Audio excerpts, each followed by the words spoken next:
আসসালামু আলাইকুম, সবাই কেমন আছেন? আশা করি সকলে ভালো আছেন।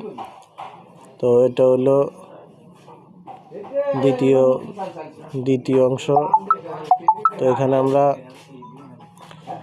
আগের ভিডিওতে দেখছি যে এখানে দেখাইছি আমরা এই পর্যন্ত আমরা লাইনটা টেনে আনছি। তো এটা হলো দ্বিতীয় খণ্ড।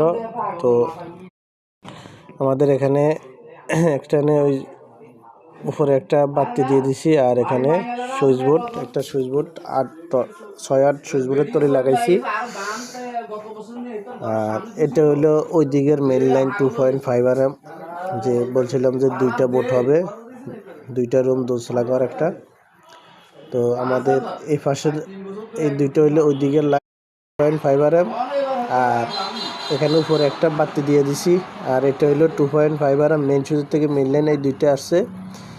আর এখানে বাতির লাইন আছে, বাইরে বাতি একটা, ভিতরে বাতি একটা, ভিতরে ফ্যান একটা, মোট 3টা। তো এটা আমরা কানেকশন করি, এটা দেখাবো।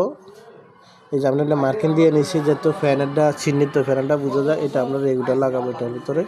তো মার্কিং দিয়ে দিছি, কেন কোনো সমস্যা না। এই 2টা হইলো, একটা হলো বাইরের বাতি, একটা হলো ভিতরের বাতি। তো এই সুইচ বোর্ডটা আমরা লাগিয়ে নিব। তো আমাদের এখানে এই যে আমরা এখানে 3 একটা বোর্ড দিয়ে তারপর হোল্ডারটা লাগিয়ে নিয়েছি। আর এখানে আমরা যে নিউট্রালগুলা ওই বোর্ডের নিউট্রাল, তারপর দিয়ে এখানে বাতির নিউট্রাল, তারপর মেন যে নিউট্রালগুলো সবগুলো অ্যাডজাস্ট করে নিয়েছি।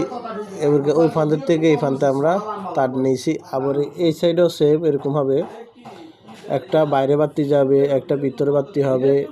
এই সুইচ বোর্ডের উপরে যে কাঠটা মাছি দেখতেছেন, এই কাঠের উপরে একটা বাতি যাবে। তো এটা হলো ফ্যানের জন্য নিয়েছি, বাতির জন্য নিয়েছি। তো এটা আমাদের আমরা আলাদা আলাদা দিয়ে দিছি। নিউট্রাল একটা, ফেজ একটা দিয়ে দিছি। তো আমাদের এই যে এই মাছটা দিয়ে আমরা বাইরে একটা বাতি যাবে গা, তো আমরা এই লাইনটা মিলে নিয়েছি। এখানে একটা টি দিয়েছি। এইদিকে যে সুইচ বোর্ডের লাইন, ওই সুইচ বোর্ডের লাইনটা আমরা টি দিয়ে নিচের দিকে নামিয়ে দিয়েছি। আর এদিকে আমরা টি দিয়ে আবার উপরে যে বাতির লাইন, উঠিয়ে বাইরের দিকে বাতি যাবে। আর এখান দিয়ে একটা ফ্যান দিয়ে দিছি, এটা সোজা চলে এসে এদিকে। তো আমাদের এখানে এই যে এটা সোজা দিয়ে দিছি আমরা ওইদিকে।